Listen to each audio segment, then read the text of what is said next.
생명의 근원이 되어주신 하나님 아버지, 오늘도 변함없이 이 땅에서 가장 소중하고 귀한 생명을 주셔서 하나님의 허락하신 이 땅의 삶을 누릴 수 있도록 인도해 주심을 감사합니다. 아무런 받을 자격이 없고 누릴 것이 자격이 없는 우리들의 모습인데 우리가 무엇이간데 우리에게 이런 큰 은혜를 베풀어 주시는지 날마다 깨닫고 살아가는 우리 모두가 되게 하여 주옵소서. 주님, 어느덧 한 주의 끝자락에 있습니다. 정말 이 빠른 세월 속에서 인간의 숙명의 한계 속에서 늘 하나님을 인식하고 살아가는 그런 우리들의 모습이 되어지기 원합니다. 하나님을 바라보고 하나님을 예배하며 하나님과의 인격적인 교제 가운데 살아가는 그 놀라운 삶의 비밀을 날마다 깨닫고 나갈 수 있도록 도와주셔서 도대체 기뻐하고 감사할 수 없는 세상 가운데 하나님 안에서 날마다 경험하는 주의 권속들이 되어올 수 있도록 하나님 허락하여 주옵소서. 매주마다 드려지는 그 예배가 하나님 습관적인 예배 되지 않기 원합니다. 종교적인 생활이 되어지지 않기 원합니다. 사모하는 예배가 되어지기 원합니다. 기꺼이 그날을 마음으로 준비되어지는 날들이 되어지기 원합니다. 끌려가는 신앙이 되지 않기 원합니다. 마지못해 나아가는 시간이 자리가 되지 않기를 원합니다. 하나님, 주님을 찾아가고 주님을 예배하는 것이 우리 인생 가운데 가장 소중하고 귀한 곳인 줄 알고 기꺼이 주옵게 나오는 자 되어 올 수 있도록 허락하여 주옵소서. 성령께서 임재하여 주셔서 내일 드려지는 모든 예배의 주인이 되어 주시옵시고 하나님 위로부터 오는 능력과 은혜로 주어진 인생을 살아가는 우리 모두가 되게 하여 주옵소서. 오늘도 하나님이 주신 말씀을 통해져서 살아나가기를 소망합니다. 찾아와 주시고 만나 주옵소서. 예수님의 이름으로 기도합니다. 아멘. 우리 욥기 13장입니다. 욥기 13장 20절에서 14장 마지막 절까지입니다. 본문이 좀 깁니다. 하지만 우리 같이 천천히 읽어보겠습니다. 욥기 13장 20절부터 14장 마지막 절까지입니다. 같이 읽습니다. 오직 내게 이 두 가지 일을 행하지 마옵소서. 그리하시면 내가 주의 얼굴을 피하여 숨지 아니하오르니 곧 주의 손을 내게 대지 마시오며 주의 위엄으로 나를 두렵게 하지 마실 것이니이다. 그리하시고 주는 나를 부르소서 내가 대답하리이다. 혹 내가 말씀하게 하옵시고 주는 내게 대답하옵소서. 나의 죄악이 얼마나 많으니까 나의 허물과 죄를 내게 알게 하옵소서. 주께서 어찌하여 얼굴을 가리시고 나를 주의 원수로 여기시나이까? 주께서 어찌하여 날리는 낙엽을 놀라게 하시며 마른 건물을 뒤쫓으시나이까? 주께서 나를 대적하사 괴로운 일들을 기록하시며 내가 젊었을 때에 지은 죄를 내가 받게 하시오며 내 발을 착고에 채우시며 나의 모든 길을 살피사 내 발자취를 점검하시나이다. 나는 썩은 물건의 낡아짐 같으며 존목은 우복 같으니이다.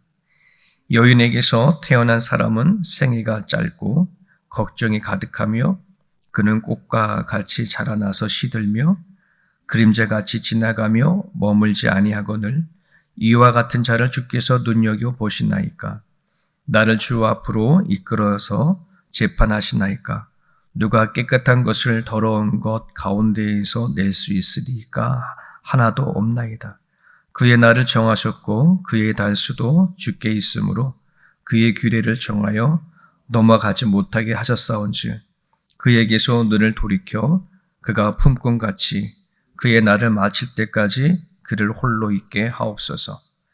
나무는 희망이 있나니 찍힐지라도 다시 옴이 나서 연한 가지가 끊이지 아니하며 그 뿌리가 땅에서 늙고 줄기가 흙에서 죽을지라도 물 기운에 움이 돋고 가지가 뻗어서 새로 심은 것과 같거니와 장정이라도 죽으면 소멸되나니 인생의 숨을 거두면 그가 어디 있으랴. 물이 바다에서 줄어들고 강물이 잦아서 마름같이 사람이 누우면 다시 일어나지 못하고 하늘이 없어지기까지 눈을 뜨지 못하며 잠을 깨지 못하느니라. 주는 나를 수월에 감추시며 주의 진노를 돌이키실 때까지 나를 숨기시고 나를 위하여 규례를 정하시고 나를 기억하옵소서. 장정이라도 죽으면 어찌 다시 살리까? 나는 나의 모든 고난의 날 동안을 참으면서 풀려나기를 기다리겠나이다. 주께서는 나를 부르시겠고 나는 대답하겠나이다. 주께서는 주의 손으로 지으신 것을 기다리시겠나이다. 그리하온데 이제 주께서 나의 걸음을 세시오니 나의 죄를 감찰하지 아니하시나이까. 주는 내 허물을 주머니에 봉하시고 내 죄악을 싸매시나이다. 무너지는 산은 반드시 흩어지고 바위는 그 자리에서 옮겨가고 물은 돌을 닳게 하고 넘치는 물은 땅의 티끌을 씻어버리나이다. 이와 같이 주께서는 사람의 희망을 끊으시나이다. 주께서 사람을 영원히 이기셔서 떠나게 하시며 주의 얼굴 빛을 변하게 하시고 쫓아보내시오니 그의 아들들이 존귀하게 되어도 그가 알지 못하며 그들이 비천하게 되어도 그가 깨달지 못하나이다. 다만 그의 살이 아프고 그의 영혼이 애곡할 뿐이니이다. 아멘. 오늘의 말씀을 통해서 오늘의 그 기도 제목을 찾고 함께 기도하는 시간 되었으면 좋겠습니다. 친구들이 욥의 당한 이 고난 앞에 다 한 사람씩 돌아가면서 변론을 하죠. 일주일 동안을 늘 옆에서 지켜보고 같이 아파하다가 뭔가 답을 줘야 되겠는데, 뭔가 위로를 해야 되겠는데, 아마 그런 생각을 했던 것 같아요. 그동안 그들이 믿던 하나님, 그들이 살아왔던 경험, 전통적으로 이런 문제가 있으면 어떻게 처리하고 얘기 나누는지에 대한 그 기본적인 그들이 가지고 있는 지혜로 욥에게 말을 했지만 하나도 그게 위로가 되지 못했습니다. 도리어 상처가 되어졌죠. 욥이 친구들의 말을 다 듣고 나서는 욥이 한마디 하죠. 나도 다 안다. 너네들이 말하는 거 나도 다 알고 그러고는 하나님이 만든 피조물이라면 당연한 거 아니냐 뭐 이런 식으로 얘기를 하죠. 그리고 나서는 욥이 하는 말이 이제는 안 되겠다. 내가 하나님 앞에 직접 물어보고 직접 변론해서 하나님 앞에 답을 찾아야 되겠다. 이제 그러면서 하나님 앞에 기도를 하기 시작합니다. 기도의 첫 문을 이렇게 열죠. 20절에 보면 오직 내게 두 가지 일을 행하지 마십시오. 두 가지 일이란 21절에 하는 내용입니다. 하나님의 손을 나 자신에게 대지 말라. 이게 어떤 말이냐면은 이미 대지 말라 그랬는데 지금은 욥은 만시창이가 되어졌잖아요. 그러니까 이 말의 안에 속뜻은 뭐냐면은 하나님 제발 나를 좀 그만 좀 두십시오. 그만 좀 괴롭히십시오. 막 이런 의미가 담겨져 있어요. 그래서 많은 번역본에 보면은 이제 나를 그만 치소서 이렇게 되어 있어요. 그만 건드세요. 이 죽을 지경입니다. 다 된 거 아니겠습니까? 막 이런 마음을 하는 거예요. 그리고 또 하나는 뭘 하지 말냐면 주의 위엄으로 나를 두렵게 하지 마소서. 죽음의 공포 가운데 몰아가지 마소서. 이러는 거예요. 기도의 첫 문을 이렇게 여는 걸 열었을 때에 정말 욥은 자기 자신이 찾아온 아픔뿐만 아니라 죽음의 공포 앞에 정말 철저히 무너져 있는 것을 이제 보게 되어집니다.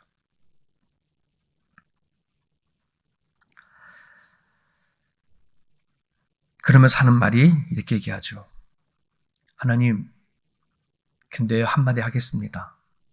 내가 무엇이건데 하나님은 이렇게 나를 치십니까? 이런 식으로 얘기를 합니다. 하나님을 그토록 경외하고 하나님을 그토록 사랑하고 섬겨왔는데 왜 나를 원수 취급하십니까? 하나님의 원수를 다루듯이 그렇게 하십니까? 몸을 결박하고 꼼짝 못하도록 이렇게 만드신 이유가 무엇입니까? 왜 내가 도대체 이 고통과 고난을 당해야 되어지는지 하나님 이제 설명 좀 해주십시오. 그런 심정으로 지금 하나님 앞에 토해냅니다. 여러분, 오늘 우리가 살아가는 가정 가운데 또 여러분이 살아온 인생 가운데 가장 힘들었던 때가 있다면, 특히 믿음을 갖고 살아오는 가정 가운데 신앙 속에서 느꼈던 가장 큰 고통이 있다면 그것은 하나님의 침묵이 아니었나 이런 생각을 좀 해보게 됩니다. 우린 살아가다 보면 여러 가지 일들이 닥치잖아요. 뭐 경제적인 문제도 있고 질병의 문제. 하지만 그 모든 것 안에 우리가 하나님 앞에 기도하고 그때그때마다 하나님의 답을 해주시면 그나마 이거 나갈 법한데, 하나님의 침묵이 딱 느껴지는 그 순간에 딱 닥쳐버리면 그것만큼 힘든 게 없어요. 육체적인 어려움도 견딜 수 있을 것 같고 정신적인 것도 이겨 나갈 수 있을 것 같은데 영적인 것이 확 무너져 버리면 다 무너져 가는 걸 우리 한번 느끼지 않습니까? 그렇죠? 하나님의 침묵이 그만큼 우리를 힘들게 합니다. 예수님도 십자가에 못 박혀 달려 돌아가실 때에 외쳤던 기도가 뭐였어요? 아버지, 아버지, 어찌하여 나를 버리시나이까? 예수님에게도 그 하나님의 침묵이 있었었고, 그 아마 십자가에 걷는 그 길 가운데 아마 하나님께서 예수님 마음속에 다가와서 계속 감당할 수 있어. 넌 이것 때문에 왔어. 조금만 남았어. 조금만 참자. 같이 가. 내가 옆에 있다. 같이 간다. 이렇게만 말씀해 주시면 아마 더 힘이 될 텐데 하나님이 침묵하신 거예요. 이것이 예수님으로 하여금 십자가 길을 걸어가고 십자가에서 죽은 것보다도 더 고통스러운 것이었단 말이지. 오늘도 우리들에게 믿음을 하나님 붙잡고 살아가는 데 있어서 하나님의 침묵이 제일 힘들 거라 생각이 되죠.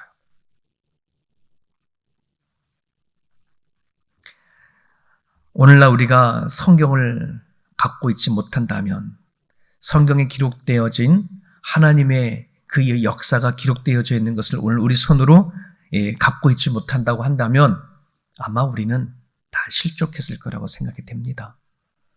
근데 성경을 보니 하나님께서 아브라함을 부르시고 또 하나님의 뜻을 이뤄가는 그 과정을 보니, 모세를 부르시고 또 하나님께서 모세를 통해서 일하는 과정을 또 보니, 야곱을 부르시고 요셉을 부르시고 다윗을 부르셔서 세워가는 하나님의 믿음의 사람을 부르셔서 이끌어가는 과정을 보니 하나님의 침묵은 필수적인 단계였구나 하는 걸 볼 수 있어요. 하나님의 침묵은 하나님께서 일하시는 또 다른 하나의 방식이구나, 하나님의 또 다른 방법이구나 하는 것을 알 수 있어요. 특히 오늘 욥기도 마찬가지죠. 하나님의 침묵은 침묵이 아니라 하나님의 일하심입니다. 하나님이 이끄심이 담겨져 있음을 성경은 우리들에게 가르쳐 주고 있습니다. 인간으로 태어나 가장 똑똑한 사람을 이 인류 역사 가운데 하나님을 한 명을 세우라 그러면 많은 사람들이 거의 다 아인슈타인을 얘기한다죠. 이 아인슈타인이 자기 인생을 살아가면서 하나의 법칙을 발견했다 그래요. 인생을 살아가는데 성공의 법칙. 그 성공의 법칙은 이렇습니다. 일도 열심히 하고 노는 것도 잘 놀아야 하지만 침묵할 때 침묵할 수 있어야 인생은 성공한다. 인생에 성공한 세 가지. 일, 또 노는 거, 그리고 침묵, 이렇게 얘기합니다. 침묵이 아무것도 아닌 것 같아도 침묵하는 것 자체가 중요한 일을 하고 있음을 그런 알았는데, 오늘 성경 안에도 당신께서 부르시고 사랑하시고 이끄시는 당신의 자녀들에게 하나님은 때로는 침묵하시고 그 침묵을 통해서 일하시는 것을 볼 수 있습니다. 이런 걸 이렇게 묵상하다 보니 우리 시온이와 지온이를 키워가면서 내가 그런 때가 있었구나 하는 생각을 좀 알게 되셨어요. 부부관계도 마찬가지고요. 우린 살아가다 보면 이 아이들과 또 그 관계 속에서 우리는 때로는 침묵하는 때가 있더라고요. 근데 그게 나쁜 것만이 아니라 그 침묵을 통해서 다시 한번 생각해 보더라고요. 나 자신도 생각해 보고 또 자녀들의 입장도 생각해 보고 또 배우자의 입장도 생각해 보더라는 거죠. 그 생각하는 것이 얼마나 귀한 것인지. 내가 막 눈에 보이게 말하고 행동하고 뭘 하라 하는 것보다도 이 침묵만큼 귀한 것이 없구나.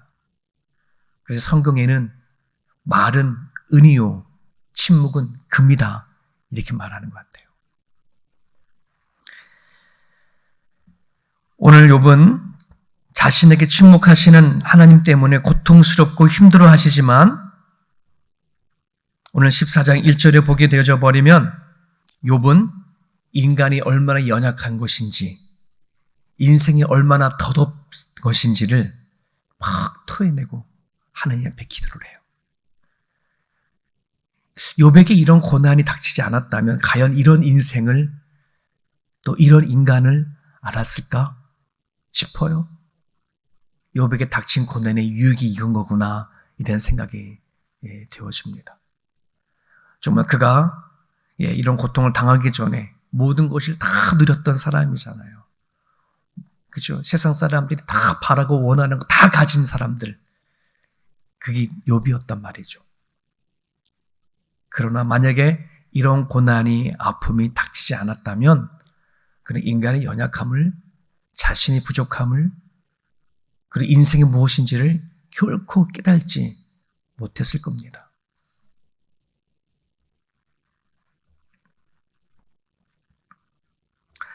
욥이 하나님께 기도하면서 인생에 대해서 이렇게 토해냅니다. 인간의 사는 날수가 적습니다. 그리고 그 사는 날마저도 괴로운 것이 인간의 삶인 것을 깨달았습니다.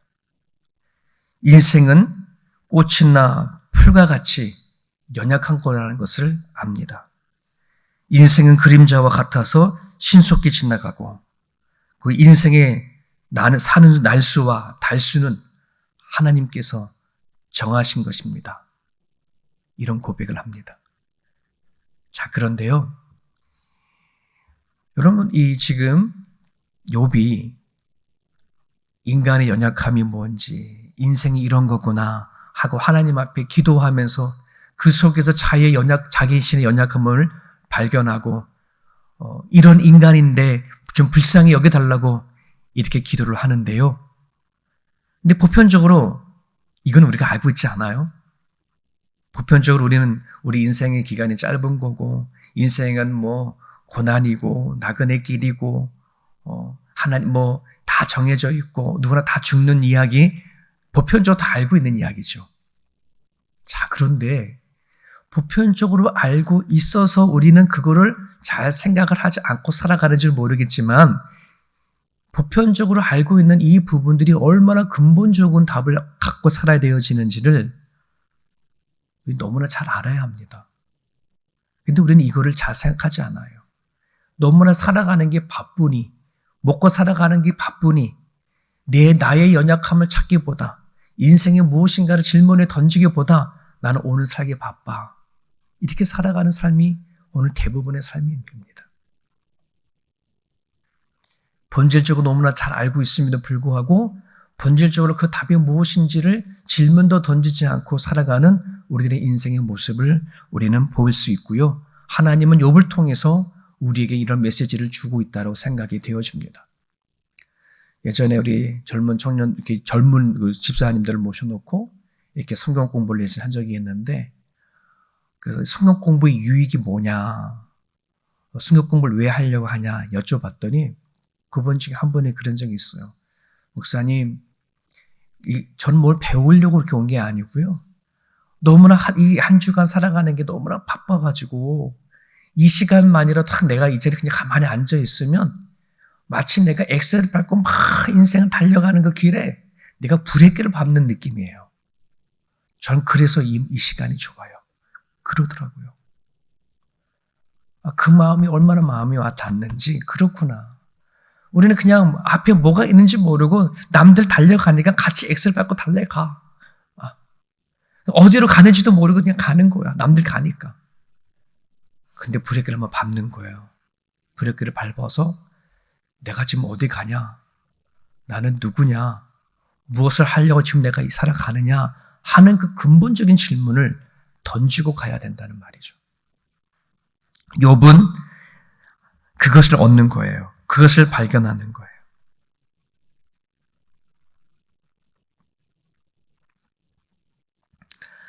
자신이 하나님 앞에 인간이 연약함이 뭔지, 인생이 어떤 것인지를 질문을 던질 때에 욥은 성장하고 성숙되어지는 것을 볼 수 있습니다. 오늘 1장에 보면은 욥을 이렇게 평가하죠. 그는 온전하고 정직하여 하나님을 경외하는 자, 악에서 떠난 자더라 라고 성경은 1장에서 욥을 그렇게 평가를 하지만, 여러분, 근데 이 고난을 지나고 아픔을 지나서 뒷부분을 가게 되어져 버리면, 앞에서의 욥기의 그 1장은 하나님이 그냥 그렇게 봐주는 거지, 정말 욥의 성숙은 뒤에 갔었을 때야 진짜 욥의 성숙함이 보이는구나 하는 걸 알 수 있어요.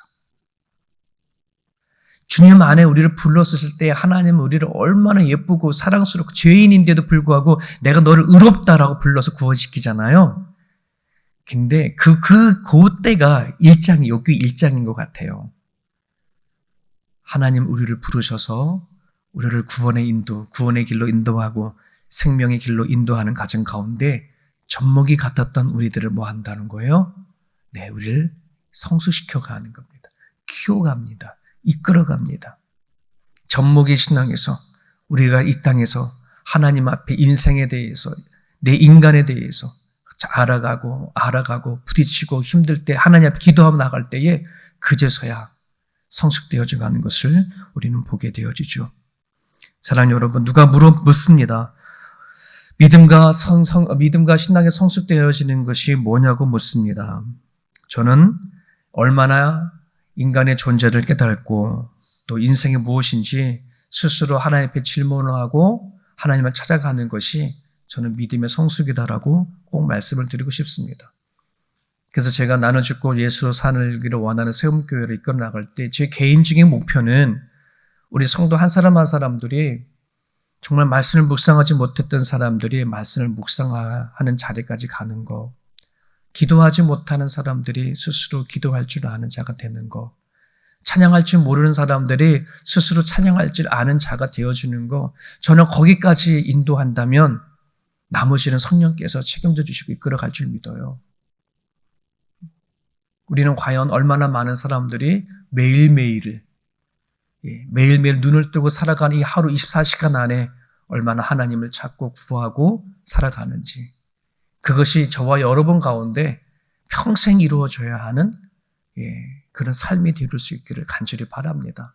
여러분들이 매일같이 밥을 먹고 일하고 청소하고 반드시 해야 할 그 일 가운데 하나가 바로 하나님을 찾고 구하는 거라는 거죠. 7절부터 17절까지 보게 되면요, 욥이 한탄을 할 때 이렇게 한탄합니다. 나무를 비유를 들어서 뭐라고 하냐 그러면, 하나님, 나무도요 병이 들고 쓰러지고 나무가 꺾어지면 또 말라버리면 다시 물을 갖다 주면 다시 살지 않습니까? 근데 인간은 그렇지 않잖아요. 이렇게 얘기를 해요. 그래서 여러분 7절부터 17절까지 보게 되어지면은 욥에는 무엇이 없는지 아냐면 부활신앙이 없어요. 다시 인간은 죽으면 그저 사라져 버리는 것으로 알고 있어요. 그러니까 지금 현재 이 욥의 시대 때 안에는 부활 개념, 부활 신앙에 대해서 확실치 않던 시대거든요. 근데 지금 욥은 자기가 삶이 너무나 고통스러우니까 그냥 확 죽고 싶은데 죽으면 소멸되어지고 사라져버리니 그게 두려운 거예요. 그러면서 하나님이 뭐라 그러냐면 하나님 나무들도 다시 물을 주면 소생하는데 저 좀 다시 소생시켜 주십시오. 사라지는 게 두렵습니다. 하나님의 수월에 저를 감춰줬다가 하나님의 진노가 사라질 때까지 감춰줬다가 나를 다시 하나님 나오게 좀 해주십시오. 살게 좀 해주십시오. 이렇게 기도합니다. 그리고 나서 후반부에 가면 뭐라 그러냐면 주께서 사람의 희망을 끊으시나이다. 마음으로는 다시 살고 싶은 마음이 막 여기 있는데 다시 현실로 딱 돌아와 보니 뭐 하는 거예요? 네. 고통 속에 있는 자기 자신을 바라볼 때에 그 희망마저도 다시 살고 싶은 희망마저도 끊어져 버리는 것을 얘기를 하는 거예요. 어제 말씀을 묵상하는데 마음이 얼마나 이게 감동이 되는지. 왜 이게 감동이 되냐면 저는 부활 신앙을 갖고 있거든요. 예수님께서 이 땅에 오셔서 십자가에 죽으시고 부활하셔서 부활의 첫 열매가 되셔서 죽어도 사는 것을 온몸으로 보여주시고 알려주시고 선포하시고 우리 손간에 하나님의 말씀에 하신 것을 다 들으셨잖아요. 와, 이것을 아는 우리는 얼마나 큰 은혜를 받은 거야 도대체. 성경에 아브라함 등장하고 수많은 위대한 성경 인물이 등장한다 할지라도 우리만큼 받은 복이 있나요? 우리만큼 하나님의 이 세상을 이끌어 나가시는 것을 아는 사람이 우리만큼 있나요? 없는 거예요. 욥도 부활 신앙이 없었어요. 다시 살고 싶은 소망은 있었어도 그 확신을 갖고 있지 못하고 지금 토해내는 거예요. 근데 우리는 얼마나 예수님을 통해 부활 신앙을 갖고 있어요. 죽어도 사는 그 신앙을 갖고 있잖아요.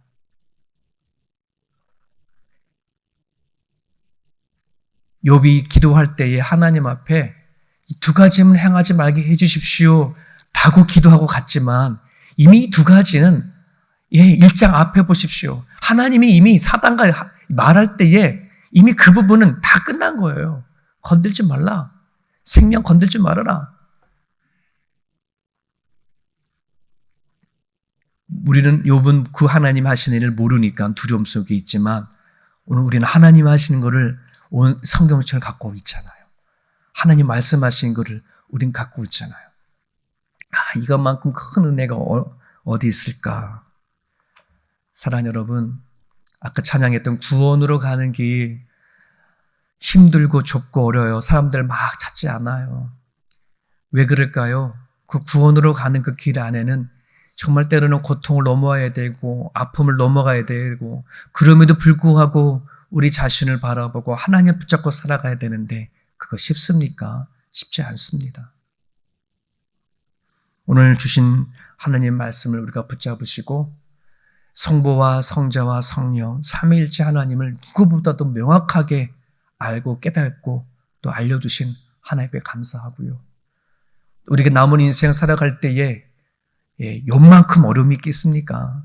그럼에도 불구하고 우리는 죽음 이후에 부활의 신앙을 갖고 있는 그런 존재로 우리가 넉넉하게 예수 그리스도의 힘으로 이겨낼 수 있기를 간절히 바랍니다. 오늘 주신 말씀을 붙잡고 이 시간 기도할 때에 하나님 우리를 부르셨사오니 하나님은 어떤 살아가다 보면 침묵을 하실 수도 있지만 결코 침묵하시지 않고 또 다른 일하신다는 사실을 깨달으시고 여러분들이 하나님 앞에 끝까지 질문을 던지고 나갈 수 있었으면 좋겠습니다. 현실의 어려움 속에 하나님 향한 소망을 잃어버리지 않도록 기도하시고요. 결코 그 무엇이 하나님과 우리 사이를 갈라놓을 수 없음을 기억하시고 오늘도 주님 붙잡고 하루를 승리하는 삶 되시길 바랍니다.